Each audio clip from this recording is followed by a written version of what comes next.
Cui Hao, Changgan Song number 2. My house overlooks the water of 9 rivers. We come and go between the 9 rivers' shores. We are both from Changgan. I guess in our whole lives we never met till now.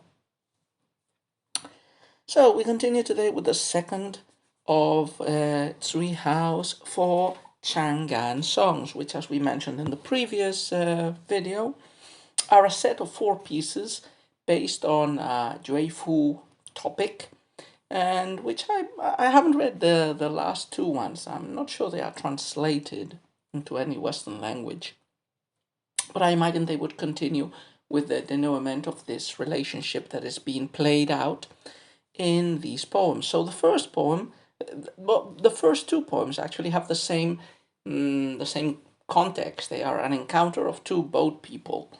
The first poem that we read the other day was the woman's voice, and her first directing herself rather boldly to a stranger to inquire about his origins, which might be easily understood as just an indirect way of starting the conversation, of creating a common bridge of regional familiarity, so as to have an excuse to start a conversation, which, as we mentioned in the previous video, such a daring move by a woman would have been slightly, or more than slightly, frowned upon by strict Confucians.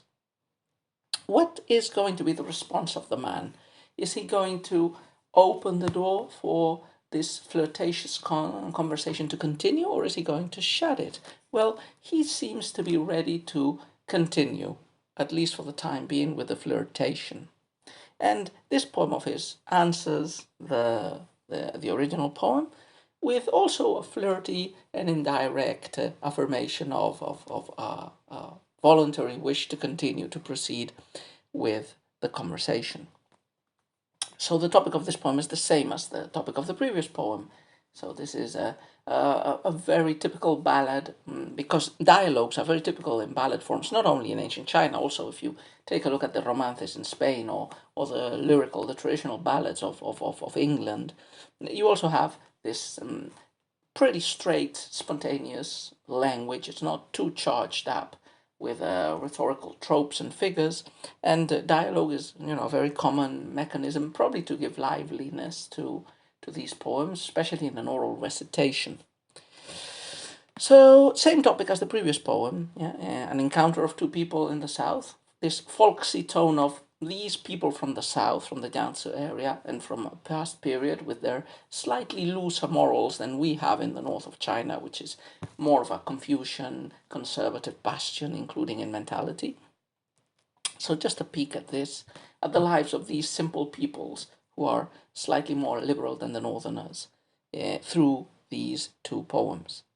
So, on the face of it, the literal meaning of the poem seems to be a quite innocuous and quite neutral answer to the inquiries of the woman. So basically, what the poetic persona of this poem says, the previous one was clearly by a lady, by the way. Chinese is very ambiguous, but some of the particles that are used in the first poem clearly indicate that the speaker is directing herself towards a man, and that she's a woman by the way in which she's directing herself. So here the man answers, and he basically says that, yes, I am from this area, generally.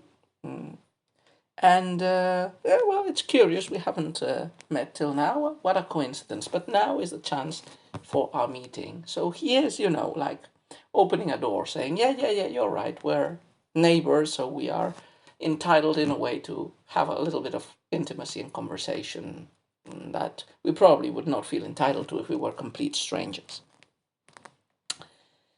So let's take a look at the brief poem. It's pretty straightforward, as I said. There's not much to clarify, but let's take a look at the 2 couplets. First couplet: my house overlooks the water of 9 rivers. We come and go between the 9 river shores. So even though it doesn't appear clearly, maybe to us, he is answering with this couplet in the affirmative to the woman's question. Maybe not exactly from the same town, but he is saying, I am from this area. The 9 Rivers was a name that was frequently given to the area of the middle, I think it was the middle course of the Yangtze River, because there are many rivulets that merge into the great Yangtze. There are many lakes that are formed. So all that area is generally called the Nine Rivers area. So he is saying, yes, indeed, I am from this area. And yeah, I've traveled a lot in these areas. Maybe he was a fisherman or a merchant, but anyway, he's been moving to and fro through this watery region. Second couplet. We are both from Chang'an. I guess in our whole lives we never met till now. So he says, yeah, I am from Chang'an, like you. And he says, it's a coincidence that we just haven't met till now. We may detect a bit of coyness or slight irony with the last line because, I imagine Chang'an at this time cannot be imagined as much more than a village. And it would be really difficult for two people, I imagine, that actually did live in Chang'an not to have known each other, if not directly, at least by reference. So he's accepting, my impression at least is that, through this poem, the poetic speaker of the second poem is accepting the game, is playing the game, saying, yeah, okay, let's say that, we are maybe possible acquaintances. Let's say that I'm from Chang'an. Let's keep the conversation going. So he probably likes her just as she likes him.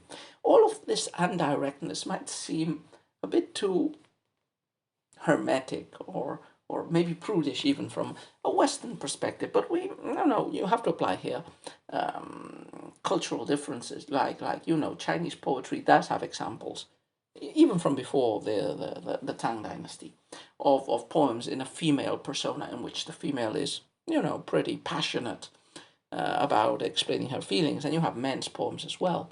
But the official tradition, especially the Confucian tradition of scholar officials making poetry, are rather prudish, very, very prudish, and slightly puritanical. So, when sometimes we talk about literature and culture, we tend to say that in the West, because of Christianity, we are obsessed with this notion of guilt and sin associated with sexuality as well.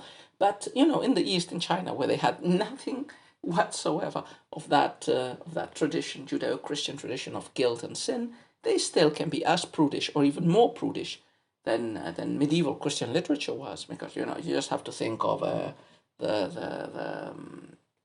troubadour poetry of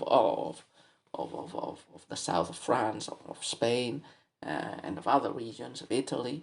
And it's a poetry that can be pretty explicit, always allegorically and so on and so forth. Well, in the case of the French poems, the expression of desire can be pretty straightforward, and even of the consummation of desire. But in the Chinese tradition, generally, these things remain more oblique, and it's expected that desire should be toned down more than a little bit. And again, there are poems in the tradition that I've read where you get male desire and female desire explicitly stated, but the most common thing is always to have it a few notches turned down with respect to the equivalent poem in the Western tradition. I think that's a good case for these two poems, which, on the face of it, if you didn't know anything else as a Western reader, you would probably have difficulties guessing that this is slightly flirty interchange of poems. So, at least from a cultural perspective, they are